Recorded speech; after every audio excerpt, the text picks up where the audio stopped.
Cette émission comporte des scènes de violence pouvant ne pas convenir à de jeunes enfants. Moi, je crois qu'il y a des gens qui veulent faire du mal aux enfants. Le mal existe. C'est clair qu'il avait un but précis et pour lui, c'était de devenir un vampire. Et il a fait exactement tout ce qu'il fallait pour arriver à ses fins. Il avait besoin d'être mordu par un vampire et il devait aussi boire leur sang. Les personnes âgées seraient les meilleurs candidats pour être des victimes pour des crimes vampiriques. Si l'un d'eux devait mourir, il n'y aurait pas grand monde pour le regretter. C'était une scène absolument horrible. La société, dans son ensemble, a une part de responsabilité dans les monstres qu'il crée.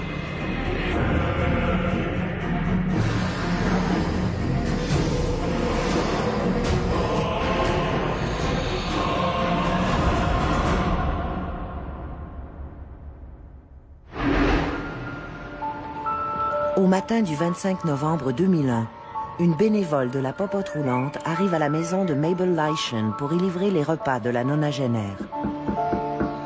Elle arrive à la porte d'entrée, frappe, puis attend patiemment. Habituellement, Mabel l'attend, mais aujourd'hui, elle ne vient pas répondre à la porte. La bénévole jette un coup d'œil par une fenêtre afin de voir si Madame Leischen ne serait pas en difficulté. Rien. Nous savons que la bénévole de la popote roulante est arrivée. Elle n'a obtenu aucune réponse lorsqu'elle a frappé à sa porte. Et ça l'a inquiétée.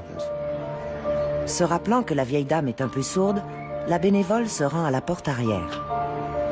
Elle a contourné la maison et s'est aperçue qu'une vitre de la porte patio avait été brisée.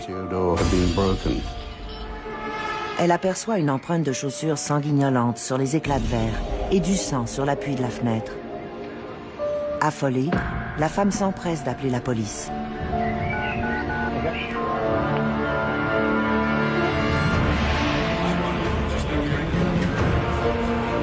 Deux agents de police sont arrivés sur les lieux et sont entrés dans la maison. C'était une scène assez horrible et franchement bizarre. Lentement, les policiers avancent vers le séjour où la télé est toujours allumée, mais sans le son. Mabel semble s'être endormie. En la contournant pour lui faire face, il remarque une grande flaque de sang sous ses genoux. Les jambes avaient été étendues, de manière à ce que le sang puisse couler dans une casserole. Et le contenu de la casserole n'était plus là. En regardant autour, ils aperçoivent un plateau d'argent sur la scène du crime. À l'intérieur, il y avait une feuille de papier chiffonnée. En ouvrant le paquet pour regarder son contenu, le spectacle les fait presque vomir. Lorsqu'on a déballé le papier, on s'est rendu compte qu'il contenait le cœur de Madame Leischen. Ils ramènent leur regard vers Madame Leischen et remarquent une cavité dans la cage thoracique, là où le cœur aurait dû se trouver. La cage thoracique avait été ouverte et le cœur retiré du cadavre. Autour du corps, il semble y avoir une série d'objets rituels. Il y avait deux tisonniers placés en croix et un chandelier sur le manteau de la cheminée. De toute leur carrière, aucun de ces officiers de police n'a jamais été témoin d'une scène aussi macabre. La réputation de ville paisible, tranquille, voire ennuyeuse de Landfire PG vient de voler en éclats.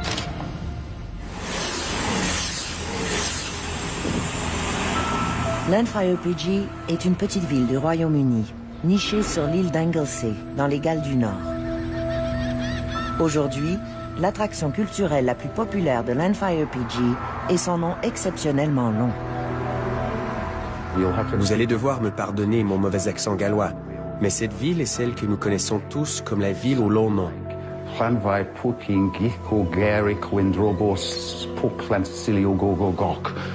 Je prie tous les Gallois d'excuser ma prononciation. La plupart du temps, nous l'appelons Landfire PG. Encore une fois, ma prononciation n'est peut-être pas exacte, mais il s'agit d'une petite ville sur l'île d'Anglesey, dans le nord-ouest. Il semble que les citoyens de Landfire PG aient souhaité que leur gare de train soit reconnue comme celle ayant le plus long nom de ville du monde. Au final, ils ont toutefois dû se contenter du plus long nom de ville de Grande-Bretagne. Depuis sa création, ce nom exceptionnellement long s'est imposé dans les références culturelles des Britanniques.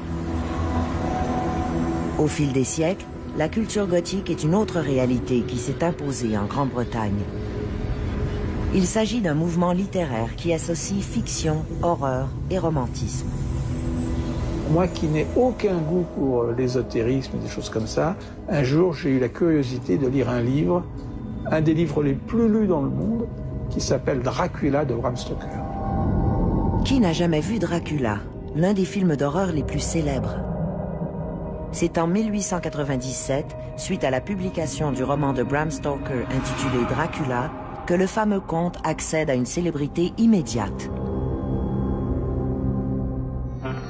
Avec l'avènement du 7e art, un premier film de vampire sera réalisé par F.W. Murnau en 1922 et portera le titre de Nosferatu. Même si la majorité des gens estiment que le vampirisme est une fiction, certains croient que c'est un phénomène véridique. De fait, en Angleterre, il y a plusieurs endroits où les vampires peuvent se rencontrer pour interagir.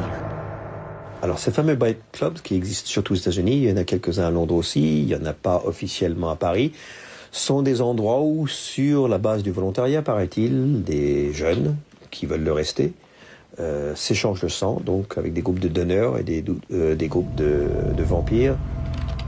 Il existe également une pléthore de sites internet qui décrivent les règles à suivre pour procéder à la saignée et à l'absorption du sang de manière sécuritaire. Quelqu'un qui boit du sang sait, à moins d'être fou, qu'il n'est pas du tout un vampire, puisqu'il ne présente pas les caractéristiques qui sont propres aux vampires, c'est-à-dire qu'il ne rajeunit pas, il ne reste pas l'âge qu'il a, et surtout, la personne qui meurt ne devient pas vampire immortel comme elle. Certains sont psychotiques, ils pensent vraiment qu'ils sont des vampires. Ils entendent des voix, ils se prennent pour des vampires, comme certains se prennent pour Vercingétorix. Ceux-là, ce sont les schizophrènes.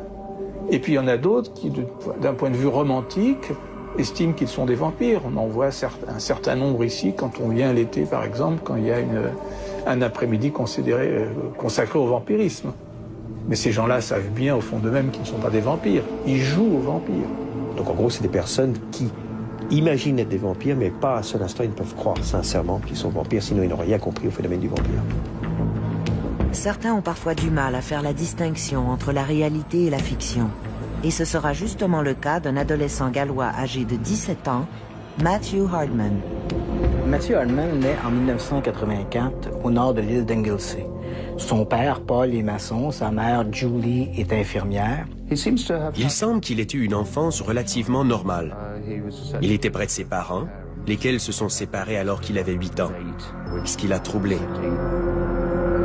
Matthew Hardman a de la difficulté à vivre ce divorce-là parce qu'il est très proche de son père et comme c'est la mère qui la garde, il ne voit son père que finalement les week-ends et ça pour lui est très troublant. À l'école, les notes de Matthew oscillent entre moyennes et faibles. À l'école secondaire, c'était un adolescent moyen, plutôt normal. Pas quelqu'un de très ambitieux, comme on dit. En fait, ses résultats scolaires sont juste à la limite. Et Matthew Hardman, donc introverti, on ne lui connaît pas beaucoup d'amis, et on va diagnostiquer qu'il est également dyslexique. À 13 ans, Matthew Hardman est un adolescent typique. Il pratique des activités telles les jeux vidéo, la musique pop, les magazines pour hommes, les films d'horreur, et il s'intéresse aux vampires. Adolescent, Matthew, semble-t-il, s'intéressait au vampirisme. Peu à peu, il s'enlise dans cet univers du macabre, du sang, et en particulier les histoires de vampires continuent de l'exciter de plus en plus. À l'âge de 13 ans, un événement tragique vient bouleverser la stabilité de la vie de Matthew. Son père décède d'une violente crise d'asthme, ce qui l'affecte profondément. Son père décède, il est confronté à une chose très difficile à accepter, même inacceptable, c'est-à-dire la mort. On peut comprendre que quelqu'un veuille devenir immortel si on aimait vraiment quelqu'un qui est mort, mais en gros, si quelqu'un qu'on aime meurt, on a envie qu'il revienne. Matthew avait une excellente relation avec son père et il s'est retrouvé très perturbé par son décès. La période de son adolescence commençait dans une ambiance funèbre, faite de mort et de tristesse. À 16 ans, Matthew sera accepté au collège Menai à Bangor, où il est inscrit en art. Matthew a fréquenté le collège Menai, où il a étudié les arts et le design. Ses dessins sont toujours remarqués par des scènes sanglantes. Il collectionne également les couteaux. Il lit une littérature gothique, mais souvent excessivement violente. Au cours de ses années de lycée, sa fascination pour la mort, l'horreur, la survie et le vampirisme allait s'accroître de manière spectaculaire. À l'adolescence, alors que Matthew Hardman étudie en art et qu'il développe en coulisses ses goûts pour le macabre, il pratique quelques petits boulots, il vit d'expédients et se trouve également un emploi comme livreur de journaux, comme camelot. L'une de ses clientes, Mabel Leischen, 90 ans, était loin de se douter de ce qui l'attendait.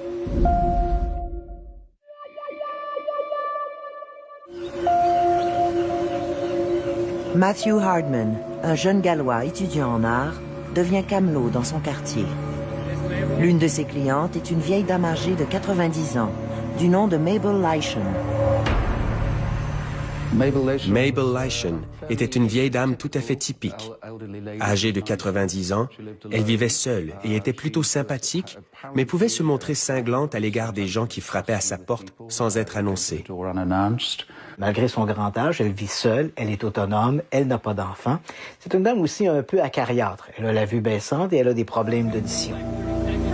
Puisque Madame Leischen est grincheuse avec Matthew, comme avec tout le monde d'ailleurs, il lui faisait des coups sournois. Par exemple, il lançait son journal loin de sa porte, le rendant difficilement accessible pour la dame âgée. Même si elle était solitaire, Madame Leischen était une femme très fière. Elle tirait une grande fierté de son apparence et se faisait un point d'honneur de se maquiller tous les jours. Qui plus est, elle insistait pour faire elle-même ses travaux domestiques. Elle avait cette habitude étrange de placer des ours en peluche un peu partout dans la maison à titre d'aide-mémoire. Elle était parfaitement au fait des enjeux politiques et se tenait informée des événements en lisant et en regardant les nouvelles et les discussions politiques.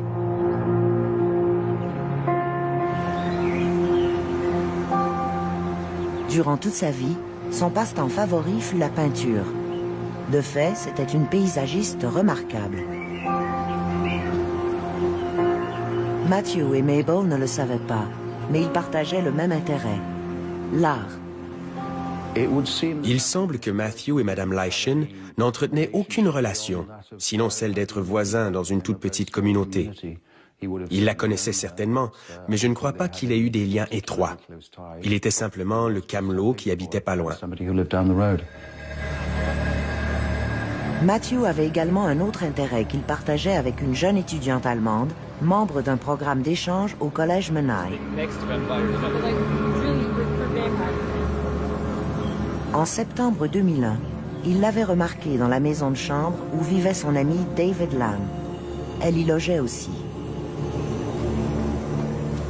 Convaincu d'avoir affaire à une authentique vampire, il demandera à son ami David Lamb, lui aussi participant au programme d'échange, de la lui présenter.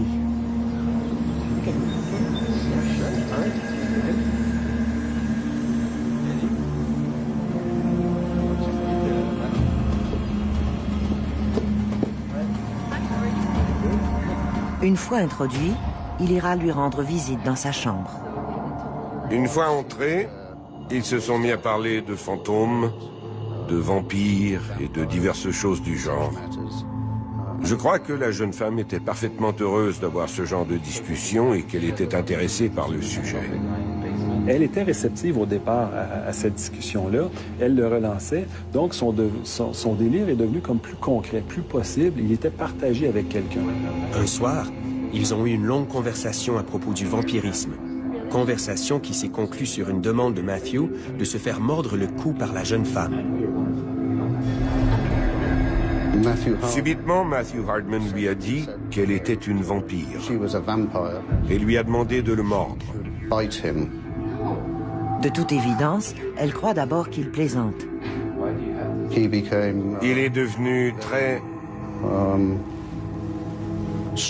volontaire et très insistant sur le fait qu'elle devait le mordre. Elle était complètement désorientée par ce qui se passait. Et elle a tenté de calmer les choses, mais il l'a forcée à s'étendre sur le lit et à appuyer sa gorge sur sa bouche.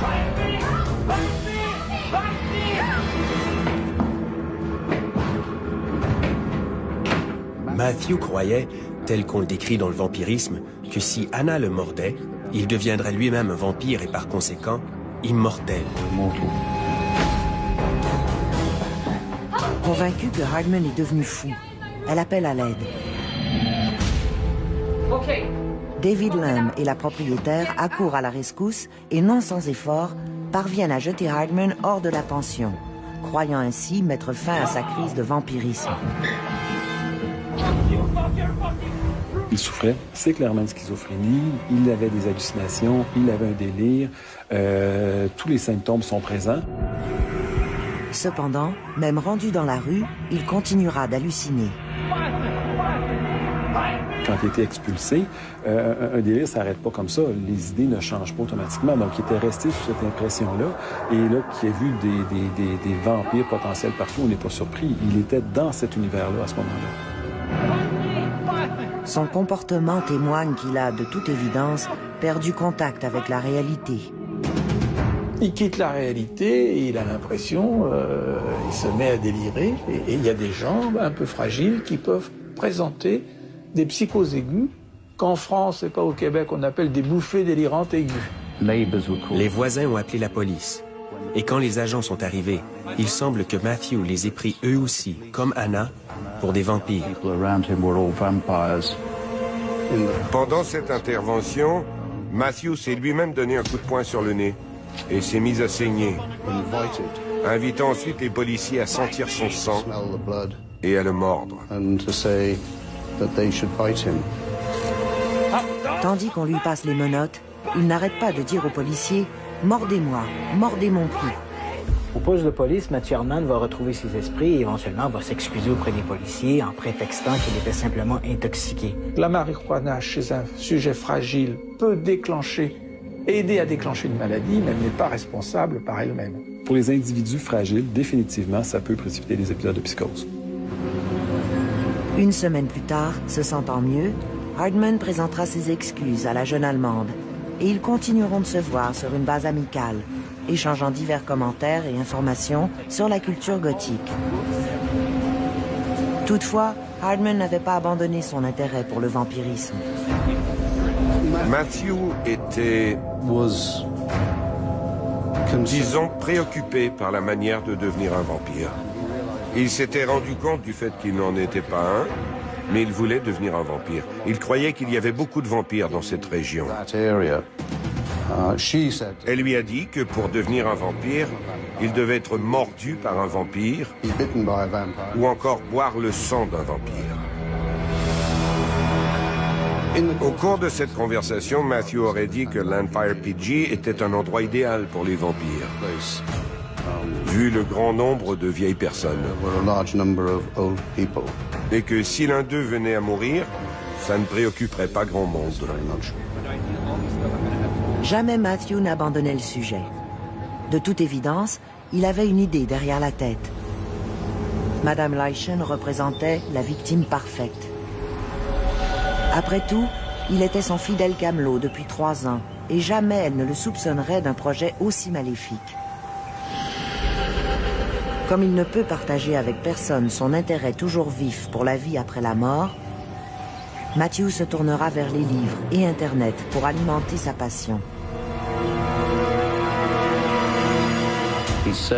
Il s'est subitement plongé dans les livres sur le vampirisme, y compris dans des livres aussi innocents que Dracula. Il visitait également divers sites Internet sur le sujet, des sites sur le vampirisme, sur les associations de vampires, des trucs du genre. Des gens qui apprennent trop vite, qui apprennent mal, qui n'apprennent rien, qui apprennent tout seuls. C'est ça qui en fait le danger de ce genre d'agissement. Voilà. La culture mal ingérée, mal acquise. Je préfère les gens qui ne savent rien que les gens qui savent mal. Dans le monde du vampirisme, on parle également des pourvoyeurs de sexe. Il y a tout un tas de personnes qui considèrent le vampirisme comme une métaphore sexuelle. Le seul autre liquide porteur de vie en dehors du sang est le sperme. Et en dehors de ça, il y a toute une nuance autour de ça. Un liquide porteur de vie, il y a un aspect très romantique, presque érotique à travers ça. Au 19e siècle, toutes les attitudes, les comportements déviants, surtout qui étaient liés à des activités sexuelles qui n'étaient pas acceptées dans leur ensemble, étaient considérés comme des vampires. Ça commence avec le professeur Morel. En gros, la nécrophagie, le nécrosadisme, la nécrophilie, ou même d'autres activités beaucoup plus soft, comme se mordiller dans le cou, relevaient du vampirisme. Matthew Hardman semblait croire sérieusement que le vampirisme pouvait le mener à l'immortalité, sans même réaliser que la mince possibilité de réaliser ce projet relevait d'une pure création imaginaire.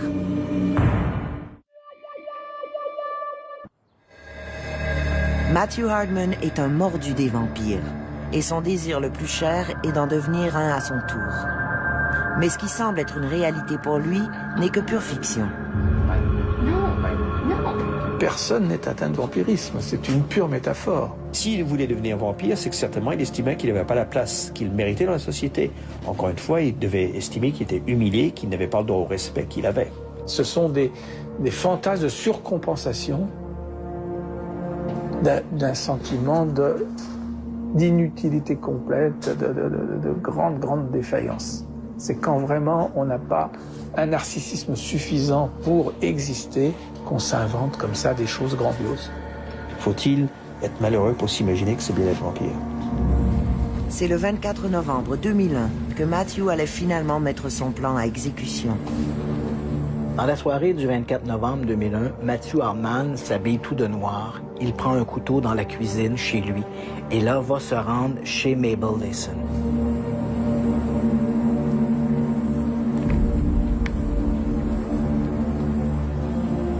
Il sait que la dame a des problèmes d'audition et qu'elle écoute la télévision toujours avec le son au maximum.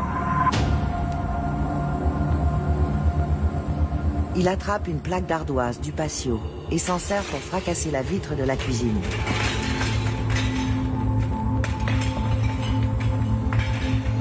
Il entre par cette vitre brisée et va se rendre dans le living room où effectivement Madame Layson est là, installée dans son fauteuil favori, regarde la télévision à tue-tête. L'intrus s'approche derrière elle, prêt à poser le geste mortel qui le rendra immortel. Madame Layson a offert une forte résistance. Madame Layson a été poignardée 22 fois, dont 2 fois au cœur. Mabel Layson meurt dans son fauteuil. Après cette attaque frénétique, Matthew se précipite dans la cuisine de la nonagénaire et revient vers le séjour équipé d'un plateau d'argent, d'une casserole et de quelques feuilles de papier journal. Il va soulever par exemple les jambes de la dame, les placer sur un petit banc devant elle et il va lui trancher l'arrière des jambes pour pouvoir récupérer le sang. Mais son plan démoniaque ne s'arrête pas là. L'étape suivante est un peu plus complexe et exige une certaine force physique, ainsi qu'une bonne dose de détermination. Il va également ouvrir la poitrine de Madame Layson et lui retirer le cœur qu'il va envelopper éventuellement dans une feuille de papier journal. Une fois ces préliminaires complétés, il reste encore à accomplir un dernier rituel qui lui permettra d'atteindre l'immortalité. De la poche intérieure de son blouson, il sort une liste et 2 bougies. Il repasse chaque élément de la liste et une fois assuré que tout est bien en place, il allume la première bougie sur le manteau de la cheminée.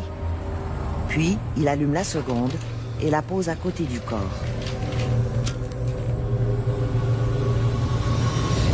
Il prend ensuite 2 tisonniers de laiton et les pose en forme de crucifix au pied de la victime. Finalement, il se met à réciter une incantation qui, à n'en pas douter, fait partie d'un rituel du vampirisme dont il a pris connaissance dans ses lectures et sur Internet.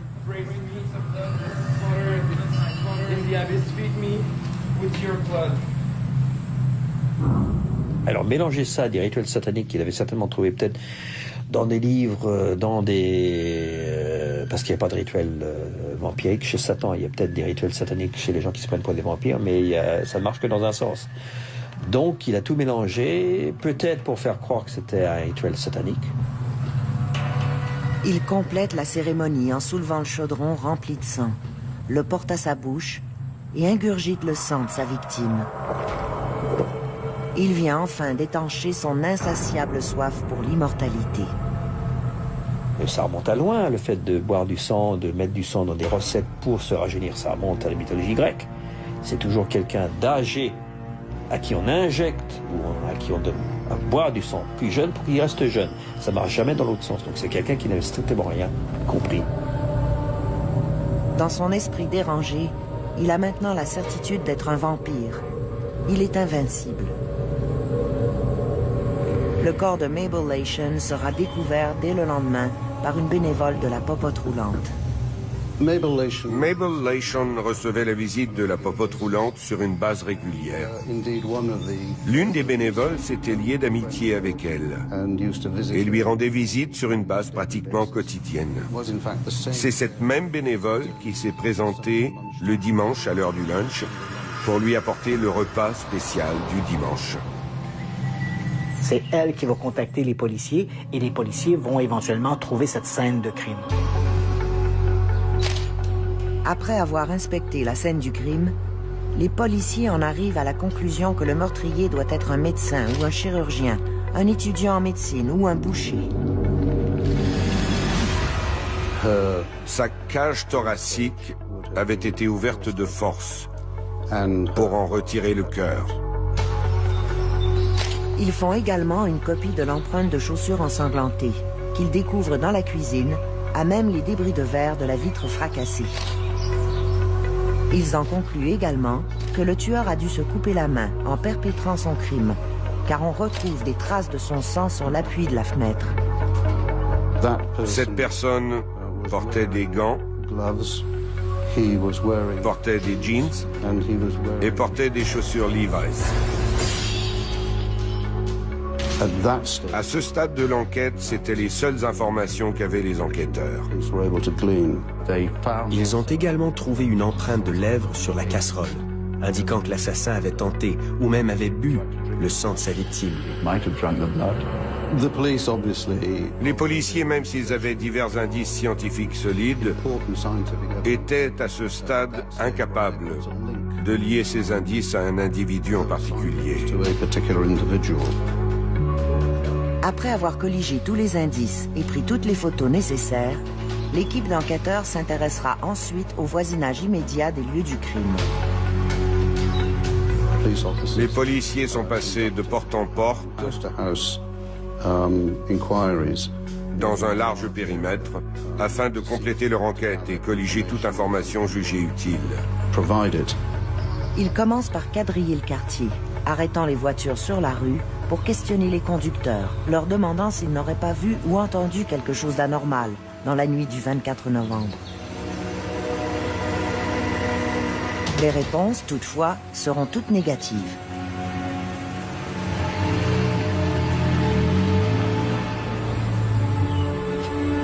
Les enquêteurs rendront également visite à Matthew Hardman à la maison de sa mère. De fait, c'est à peine 2 jours après le meurtre qu'on a pu lui parler. À ce moment-là, il a déclaré ne pas connaître Madame Lation et a affirmé que ce samedi soir-là, il était en compagnie de cet ami qui était présent lors de l'incident avec l'étudiante allemande. Ils avaient passé 3 heures ensemble, puis il était rentré à la maison et y était resté pour le reste de la soirée. Tout au long de leur enquête, les policiers prélèveront des échantillons d'ADN sur plus de 100 personnes afin de les comparer aux traces de sang trouvées sur la scène du crime. Ainsi, Dès le début décembre, les policiers avaient accumulé des preuves portant sur 3 suspects possibles.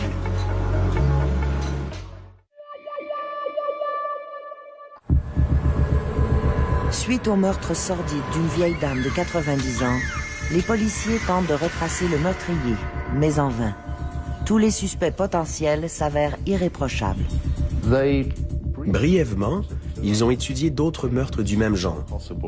Ils ont même envisagé une forme de suicide, mais ils ont rapidement rejeté ces thèses, les jugeant non pertinentes dans ce cas. Les enquêteurs se sont tournés vers des experts du monde de l'occultisme et de la magie. Et je crois que c'est à cause de la nature holistique de certains indices de la scène du crime. Les enquêteurs ont également demandé l'aide d'experts en profilage psychologique, ce qui est une procédure assez normale, vu les circonstances et le caractère bizarre de la scène de crime. Je crois qu'ils ont présumé que le crime avait été commis par quelqu'un aux prises avec de graves problèmes psychiques et que le profilage psychologique permettait dès lors de mieux orienter l'enquête. Finalement, c'est en décembre 2001 que la chance sourit enfin aux policiers. Ici, nous avons un programme intitulé Crime Watch, lequel invite le public à téléphoner s'il croit avoir des indices reliés à un crime dont l'enquête est en cours. Peu importe leur connaissance sur le crime, qu'ils en aient été témoins, qu'ils aient entendu quelque chose à son sujet, ou qu'ils sachent, peu importe les circonstances, qui a commis l'offense. De fait, quelques personnes du voisinage ont contacté Crime Watch. L'appel le plus important sera celui d'une étudiante du collège Menai à Bangor. L'étudiante allemande qui, quelques mois plus tôt, a dû repousser Matthew Hardman qui disait qu'il voulait qu'elle le morde pour faire de lui un vampire, elle se rappelle que Matthew Hardman a également évoqué que les personnes âgées seraient les meilleurs candidats pour être des victimes pour des crimes vampiriques. Et c'est elle, finalement, qui va contacter les policiers et va les mettre sur la piste de Matthew Hardman. Au début janvier, les enquêteurs l'ont de nouveau rencontré, suite à l'appel reçu par le programme Crime Watch. Lors de cette rencontre, il a également été interrogé à propos de l'incident avec l'étudiante allemande. Il a affirmé qu'il ne se rappelait plus de grand-chose à ce propos, qu'il avait pris du cannabis. Et il a également nié avoir un quelconque intérêt dans le vampirisme, qu'il avait simplement à l'occasion lu des livres sur le sujet. Les enquêteurs découvriront des preuves concrètes le liant au meurtre de Madame Leischen. On a retrouvé de nombreux couteaux, mais un couteau en particulier a retenu notre attention. Qui portait des traces d'ADN liant directement l'arme au meurtre. Il était très clair qu'une partie de l'ADN était celui de Mabel Leischen. Mais on a été capable de prouver que les autres traces d'ADN appartenaient à Matthew Hardman. Les enquêteurs trouvent également les gants de caoutchouc portés par Matthew le soir du meurtre et contenant des traces d'ADN de Matthew. Avec son accord, les enquêteurs ont fouillé sa chambre et retrouvé la paire de chaussures Levi's. La chaussure de sport de Matthew coïncide parfaitement à l'empreinte de pied trouvée sur les éclats de verre sur la scène du crime. On va trouver également dans la chambre de Matthew de nombreux éléments des magazines à caractère occulte qui ne feront qu'asseoir la conviction des policiers que Matthew Hardman est certainement l'assassin de Mabel Leischen. Il a été arrêté le 8 janvier. Lors de son arrestation, Matthew n'a manifesté aucune émotion et ne semblait pas saisir la gravité des accusations. Il était aussi relax que s'il avait été arrêté pour une infraction mineure, comme un excès de vitesse. Durant les interrogatoires menés par les enquêteurs, il a toujours nié son implication dans ce meurtre. Il a toujours clamé son innocence. Une fois sorti de cette psychose-là, je ne sais pas si l'individu a été traité ou pas, les gens ne comprennent plus comment ils ont pu raisonner, qu'est-ce qu'ils ont pu penser, et il n'y en a pas d'explication logique. Fait qu'à ce moment-là, c'est plus facile de nier les choses que de tenter d'expliquer ce qu'on vivait à ce moment-là quand ça devient impossible carrément à expliquer. Le procès s'est tenu dans les Galles du Nord, à la cour de Mold Crown Court, en juillet 2002. D'après mon souvenir, il a duré de 2 à 3 semaines. Matthew a maintenu son plaidoyer de non-culpabilité durant plusieurs années. Et il en va de même encore aujourd'hui. Hardman nie son implication dans le meurtre de Mabel Leishan, ce qui amène le juge Richards à lui dire qu'en refusant de reconnaître son implication dans le meurtre, il fait la preuve qu'il n'éprouve aucun remords. À ma connaissance, il n'en a jamais eu. Il n'a jamais exprimé de remords. Matthew a subi une évaluation psychologique faite par 2 psychologues apparemment très réputés et qui n'ont trouvé aucun indice d'aliénation mentale. C'est assez clair qu'il comprenait ce qu'il était en train de faire, mais pour lui, dans son monde à lui, ça a été presque une obligation de faire ça. Il y avait un délire qui l'amenait à faire ça, qui s'emparait de lui, sur lequel il ne pouvait pas poser de jugement. C'est un cas où habituellement les gens sont déclarés non responsables quand on voit que c'est plus l'effet de la maladie sur lequel ils ne peuvent plus critiquer leur comportement, ce qui semblait être le cas pour lui. Donc, qu'il n'a pas été reconnu non responsable, pour moi, ça reste un peu une énigme parce que c'est clairement le fait d'un individu malade.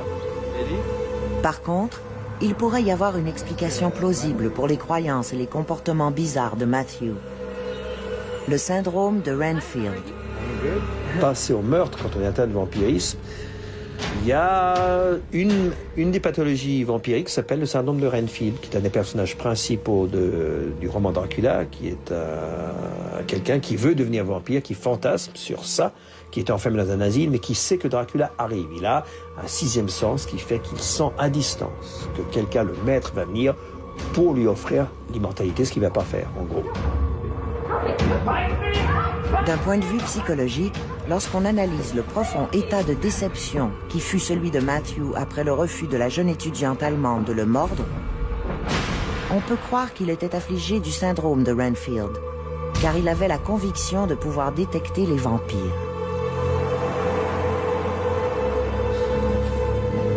Même si le juge Richards refusera le plaidoyer d'aliénation mentale, il n'est pas entièrement convaincu de la bonne santé mentale du jeune homme. Matthew Hardman, ce qu'on peut en comprendre, c'était quelqu'un qui était très troublé, manifestement qui souffrait d'une maladie psychiatrique. Quelle forme va prendre la maladie quand les gens vont commencer à délirer, vont commencer à avoir des hallucinations? Ça dépend de l'environnement dans lequel on va se retrouver. Le vampirisme clinique, également connu sous l'appellation syndrome de Renfield, pouvait-il s'appliquer au cas de Matthew Hardman?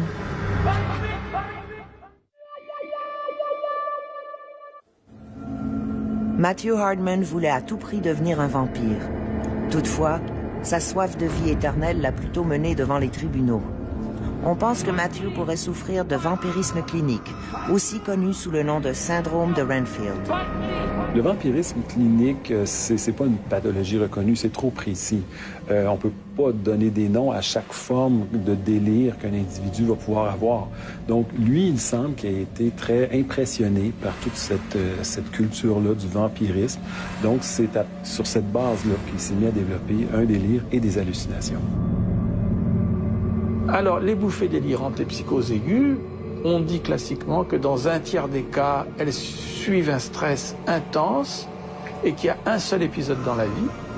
Il y a des personnes qui, confrontées à des stress majeurs, vont présenter plusieurs épisodes de bouffées délirantes, de psychoses aiguës, et parfois c'est l'entrée dans la schizophrénie.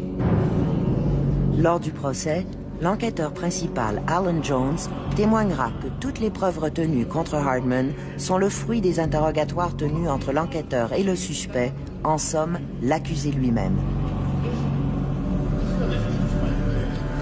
Les indices retrouvés chez lui, de même que l'échantillon d'ADN, ont tous été soumis à de sérieuses analyses scientifiques. il y a ce test ADN que les policiers vont réussir à associer avec Matthew Hardman. On va également pouvoir associer une paire d'espadrilles trouvées dans la chambre de Matthew Hardman à des empreintes de chaussures ensanglantées trouvées sur la scène de crime. Mais l'élément le plus déterminant est une empreinte des lèvres de Matthew Hardman dans ce plat métallique, cette soupière dans lequel Matthew Hardman a récupéré le sang de Mabel Layson pour le boire. Les taches de sang semblent également avoir été présentes sur les manches des couteaux. Il y avait deux types de sang présents, du sang d'homme et du sang de femme. L'un appartenait à Matthew Hardman, ce qui n'a rien de surprenant puisque c'était son couteau. Les autres traces du mélange appartenaient à Madame Mabel Layson. Tous les résultats tentent à démontrer que Matthew Hardman est bel et bien l'assassin de Mabel Layson. La poursuite du procureur Roger Thomas visant à incriminer Hardman est fondée sur la croyance totale qu'entretient le suspect de 17 ans à l'égard du mythe des vampires. Bon nombre de livres témoignant d'un intérêt pour le vampirisme ont été retrouvés dans sa chambre. Dans mon souvenir, il y avait des titres tels « Courir avec le diable »,« Le livre du sang »,« Le fils du diable »,« Dracula ». Thomas affirme que l'intérêt de Hardman à atteindre le statut de vampire était amplement démontré par ses choix de lecture, de livres et de magazines, ainsi que par le type de site Internet qu'il fréquentait. Il n'a pas été franchement démontré que ces sites regroupaient des vampires. Mais même si ces sites n'étaient pas très sérieux, leur fréquentation démontrait l'intérêt du suspect pour le vampirisme. Toutefois, son obsession à se nourrir du sang de ses victimes afin d'atteindre l'immortalité fut longtemps comblée par ses lectures, et ce, jusqu'au soir du 24 novembre 2001. Où son obsession allait dépasser les limites de la fiction et le pousser à jouer son rôle de meurtrier imaginaire dans la vie réelle. La façon dont il a agressé cette personne-là, la façon dont il l'a mutilé, c'est clair qu'il avait un but précis et pour lui, c'était de devenir un vampire et il a fait exactement tout ce qu'il fallait pour arriver à ses fins. Je puis simplement présumer que c'était associé avec le désir de devenir un vampire. Malgré tout, Matthew Hardman continuera à nier son obsession pour les cultes liés au vampirisme, allant même jusqu'à affirmer qu'il entretenait très peu d'intérêt pour le sujet. Matthew Hardman, qui a commis ce crime il y a plus de 10 ans, est toujours dans la négation des faits. Ça arrive assez souvent. Parce que c'est certainement trop douloureux pour lui de prendre conscience qu'il a commis un acte aussi invraisemblable. Le témoin le plus important dans la validation de la théorie de l'obsession échafaudée par le procureur fut la jeune étudiante allemande. Lors de son témoignage, elle raconte l'incident incroyable qui s'était déroulé dans sa chambre de la pension. Matthew avait insisté pour qu'elle le morde, afin qu'il devienne lui aussi un vampire, comme elle. Il désirait tellement devenir immortel. Voilà ce garçon qui tombe sur une personne tout à fait séduisante pour lui. Il voudrait devenir un vampire, il voudrait devenir, dans le fond, sa chose, un zombie. Il voudrait être complètement dominé par cette personne. Au terme de son témoignage, la jeune étudiante allemande se remémore que durant sa perte de contact avec la réalité, elle avait perçu une lueur inquiétante, voire démoniaque, dans le regard de Matthew. Le 2 août 2002, Matthew a été déclaré coupable. Le juge, monsieur le juge Richards, l'a condamné à la prison à vie. Dans son jugement, le juge déclara que le crime avait été soigneusement planifié et exécuté avec grande précision. Quelqu'un qui agit, qui met un temps infini à mettre en scène, c'est la mise en scène qui fait peur, qui prémédite son crime, pour moi, même si la personne est jeune, non, pour moi, c'est trop tard, entre guillemets, malheureusement. C'était clairement un meurtre délibéré, brutal violent. et violent. perpétré pour une raison totalement gratuite. Matthew Hardman croyait qu'il pouvait devenir immortel en commettant un crime respectant les rites du vampirisme. N'était-ce qu'une illusion malsaine que de croire en la possibilité de l'immortalité lorsqu'il réalisera qu'il est impossible de survivre à une sentence de prison à vie? La réalité devrait rattraper Matthew Hardman.